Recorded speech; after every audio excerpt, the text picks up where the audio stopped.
What's going on, y'all? Lord of the Plains here. I'm back at it with another movie review. Now, I know it's been a little bit since I have uploaded some movie reviews. However, this is going to be changing. We are nearing the end of the year, so I'm going to be doing some videos where I just summarize real quick about what movies I've seen in the past year and kind of give them a quick rating. And then at the end of the year, I'm going to be doing my top movies of the year, my bottom movies of the year, and what my upcoming movies of next year are going to be. Now, this movie is potentially Clint Eastwood's last directed film or acting in. He hasn't acted in a film in quite a while, but this one, I did not see a cameo of him, but this is, like I said, potentially his last directed movie, and if it is, he went out with an absolute banger. Juror number 2, starring Nicholas Hoult, Zoe Deutsch, Toni Collette, J.K. Simmons. Everyone did a fantastic job. Now, real quick, I'm going to hit on the acting. The acting was absolutely incredible. Clint Eastwood gave a lot of time between the actor and the camera. He didn't do a lot of quick takes. He let a lot of those takes actually, you know, progress throughout the entire scene. He let the actors do the work that they were needed to do. And honestly, you don't see a lot of movies like this nowadays, and it's really sad because a lot of these, you know, you have a lot of Marvel and DC movies, or you have like big grand sequels coming out like Gladiator 2, where it's just, you know, following up decades later. But movies like this are not made very often, and I really appreciated that. It's sort of like 12 Angry Men in modern day, with a little bit of a mystery.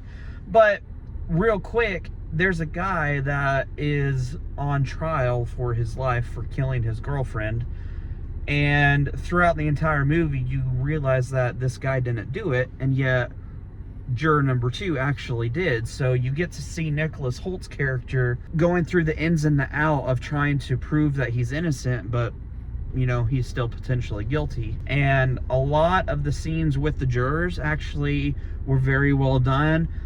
You had a bunch of jurors that didn't have as much screen time, that they actually brought up good points and they talked about it logically. J.K. Simmons' role in this movie, he did really great. For as little as he was in, I would have actually liked to see more of his character, but I could understand why they didn't. Toni Collette as the district attorney trying to prosecute the alleged killer, she did absolutely phenomenal, especially in the last act of the film, where she kind of pieced all the pieces together and realized that the actual guy didn't kill her. You really see the torment and the struggle in her eyes and her performances, and I thought she was great. She should actually be nominated for Best Supporting Actress in this film, because I think she did absolutely outstanding job. Kind of getting into the actual cinematics of everything, I thought the writing was fantastic. There were a couple of things here and there, specifically in the meat and potatoes of the movie, where they're trying to figure out whether this guy did it or not. There were a couple of throwaway lines and a couple of, oh, it's right in your face but you're not saying it, and then it comes into like a goofy way.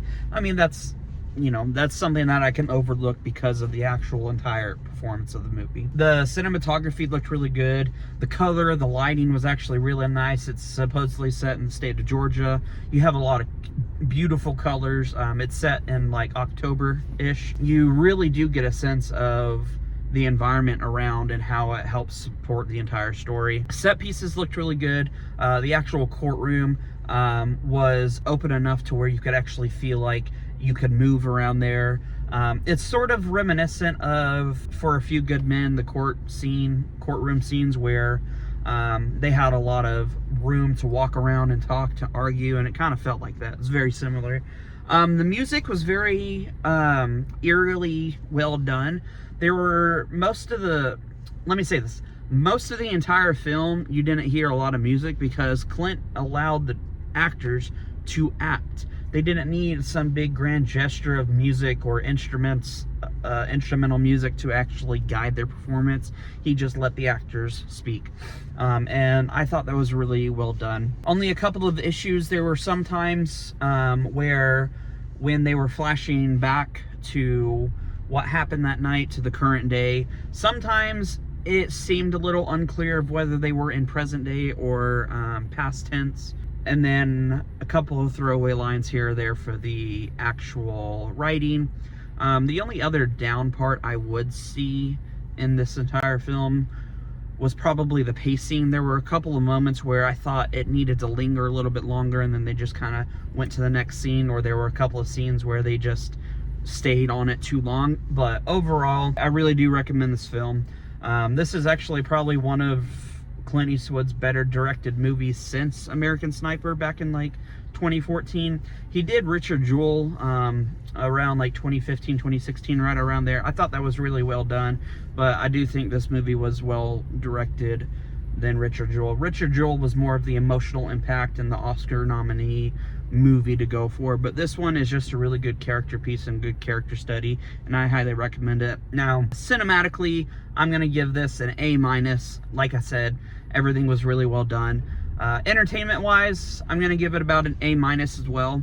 I definitely would watch this quite often if I'm looking for more of a low-key movie to kind of watch, or at least if you're getting into film and studying about it, I would definitely use this as a character piece and a good way to study.